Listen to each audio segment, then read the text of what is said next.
Hi guys, I'm Lou, and in today's video I will be reviewing Natalie Tan's Book of Luck and Fortune by Rizal Kim and telling you guys why it means so much to me, and hopefully encourage you guys to read it. Before I continue, please consider liking this video and subscribing to my channel. The summary is as follows. At the news of her mother's death, Natalie Tan returns home. The two women hadn't spoken since Natalie left in anger 7 years ago, when her mother refused to support her chosen career in becoming a chef. Natalie is shocked to discover that the vibrant neighborhood of San Francisco's Chinatown that she remembers from her childhood is fading, with businesses and families moving out. She is even more surprised to find out that she has inherited her grandmother's restaurant. The neighborhood seer reads the restaurant's fortune in the leaves. Natalie must cook 3 recipes from her grandmother's cookbook to aid her struggling neighbors before she is to succeed. Unfortunately, Natalie has no desire to try and turn things around for them. She resents the local shopkeepers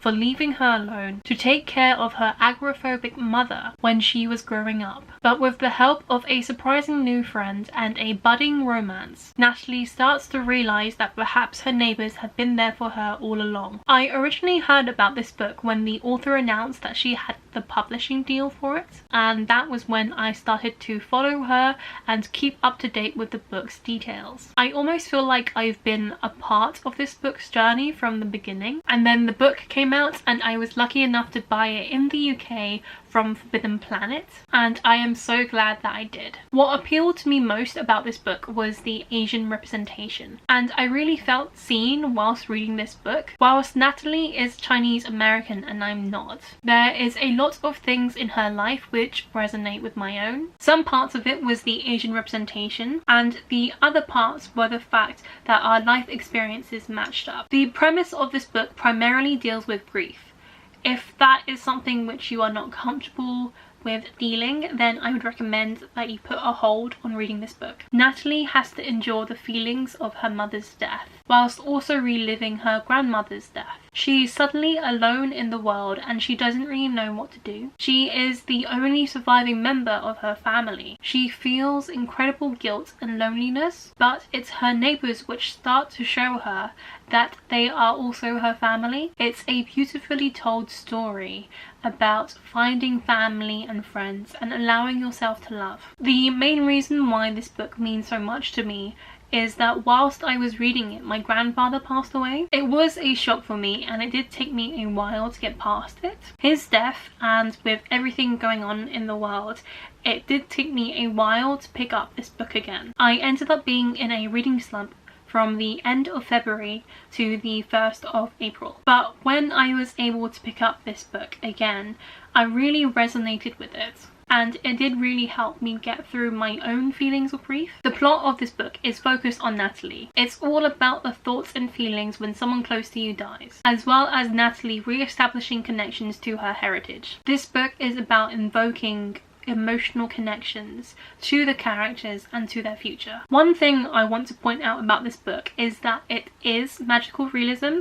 It took me a while to figure that out. At the start, I was confused as to how food was literally changing people's lives, and then it was realized it was magic. The food was magical and it was then affecting the characters. I'm quite ashamed to say that it did take me a while to catch on, so I feel like I definitely need to tell you guys, otherwise you might be a bit confused when you pick up this book. There's also quite a few recipes in this book. If I wasn't in quarantine and I had the time, I would definitely do a whole video about cooking the recipes in this book. It probably wouldn't be good. I'm not necessarily the best cook in the world and I've never really cooked Chinese cuisine, but I would definitely like to try. The only thing I didn't like about this book was the romance. This is not a romance book, but there is a romance element to it. I personally think that there either needed to be no romance in this book or change one small aspect about the romance. In the book, Natalie thinks that the guy that she likes doesn't even know her name. Then a few pages later, he says her name. It really threw me off because at that point, I didn't remember when Natalie introduced herself. So I ended up looking back at all the interactions that they had, and lo and behold, Natalie never says that her name is Natalie. She does not tell him her name. It could have happened off page, but I felt like we saw all of their main interactions. That's the one thing that threw me off this entire book. If Natalie didn't remark on the fact that the guy that she likes doesn't know her name, probably doesn't know her name, then I would not have seen it, I would not have looked for it, I probably wouldn't have noticed. But because of that, it made me hyper aware, it made me want to search out when she introduced herself, which she actually didn't. She knew his name, but he didn't know hers. If you're a person who needs romance in a book, I wouldn't recommend this book. If you're a person which doesn't really like romance and can tolerate it in small amounts, then I would recommend this book. Overall, I gave this book 4 out of 5 stars and I highly recommend it. It is a hard-hitting contemporary which deals with loss and grief, but it also does have light moments. I am so intrigued to see what the author will write next. So that was my review of Natalie Tan's Book of Luck and Fortune by Roselle Lim. I hope that you guys enjoyed it. Don't forget to like and subscribe, and I hope to see you guys again soon. Bye!